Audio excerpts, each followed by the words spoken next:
দাদা যে মামলা করেছিল মরে গেছে, বাপ এটা মরে শেষ হয়ে গেছে, নাতি এটা হাইকোর্টের বারান্দায় ঘুরে ঘুরে বেড়াচ্ছে। মরলামও আমি, আসামিও আমি, এর চেয়ে বড় টর্চার জগতে আর হইতে পারে? মারা গেছে সেই লোকেরাই আসামি। আমার ভাই মারা গেছে, আমার বড় ভাই আসামি। পুলিশের গুলিতে ভাই মারা গেছে, ওই লোকের মৃত লোকের বড় ভাই আসামি, মা আসামি, ভাই আসামি, চাচাতো ভাই আসামি। এইরকম মামলার সংখ্যা 250-এরও বেশি।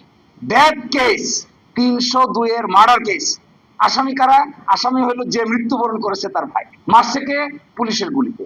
দেখা যাচ্ছে টেলিভিশনে, দেখা যাচ্ছে রেকর্ডে, সব জায়গায় দেখা যাচ্ছে যে পুলিশের সঙ্গে মানুষের ক্লেশ হচ্ছে, মানুষ মারা যাচ্ছে। আসামি পুলিশ না, আসামি হলো ওই ব্যক্তির হয়তো রাজনৈতিক কর্মীর কেউ বন্ধু, আর না হয় ভাই, আর না হলে চাচা, না আত্মীয় স্বজন। এ কি টর্চার! মরলামও আমি, আসামিও আমি, এর চেয়ে বড় টর্চার জগতে আর হইতে পারে? আরেকটা প্রবণতা ছিল জেল গেটে অ্যারেস্ট। হাইকোর্টে বেল করি, জেল গেটে অ্যারেস্ট। আবার হাইকোর্টে বেল করি। ইদানিং কালে দেখতে পাচ্ছি আমি এরকম আরেকটা প্রবণতা শুরু হয়েছে। কোন রেজিমের অধীনে বারবার সুপ্রিম কোর্ট বেল দিবে আর বারবার জেল গেটে অ্যারেস্ট করবেন। This should not be the system. No, আপনি যদি তার বিরুদ্ধে এলিগেশন আনতে পারেন, চার্জশিট দেন, বিচার করেন, সাজা দেন, নো প্রবলেম। কিন্তু একটা লোককে সুপ্রিম কোর্ট বেল দিয়ে দিবে, আপনি জেল গেটে তাকে আটকাবেন, কোথায় পেয়েছেন এগুলো? Why is this? Then why is the necessity of the supreme court? এই সুপ্রিম কোর্ট থাকার দরকার কি? সুপ্রিম কোর্ট বেল দিয়ে দেওয়ার পর তো আপনার কোনো কথা থাকার কথা না। আপনি তাকে আইন মেনে ছেড়ে দিবেন, আরেকটা মামলা যদি তার বিরুদ্ধে হয় আবার তাকে অ্যারেস্ট করবেন, কিন্তু নট জেল গেট।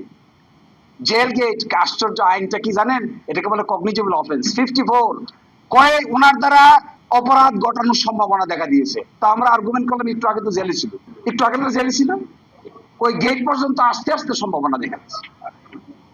জেলের গেট থেকে বাইরে হয়ে মাত্র 200 মিটার সামনে আসলো, সম্ভাবনা দেখা দিচ্ছে। আর তুমি পুলিশের রিটায়ার পাইলে কি করে? এই জন্য আপনার ভাই বন্ধুরা, উত্তম সংস্কারের কথা আমরা যারা বলি, তারা শুধু রাজনৈতিক সংস্কার নয়, এই সিস্টেমেটিক সংস্কার যদি না হয়, আমার দৃঢ় বিশ্বাস 20 বছর পরে এই দেশে এমন সিচুয়েশন হতে পারে কেউ আর আইন আদালতের কাছে না যাওয়ার চেষ্টাও করতে পারে।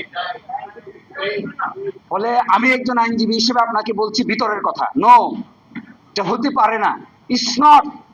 একটা সিভিল মামলা 67 বছর ধরে চলতেছে, 67 ইয়ার্স। দাদা যে মামলা করেছিল মরে গেছে, বাপ এটা মরে শেষ হয়ে গেছে, নাতি এটা হাইকোর্টের বারান্দায় ঘুরে ঘুরে বেড়াচ্ছে। 67 ইয়ার্স। এর জীবনের এর চেয়ে বেশি টর্চার আর জীবনে কি থাকে? কোর্টের বারান্দায় ঘুরতে ঘুরতে।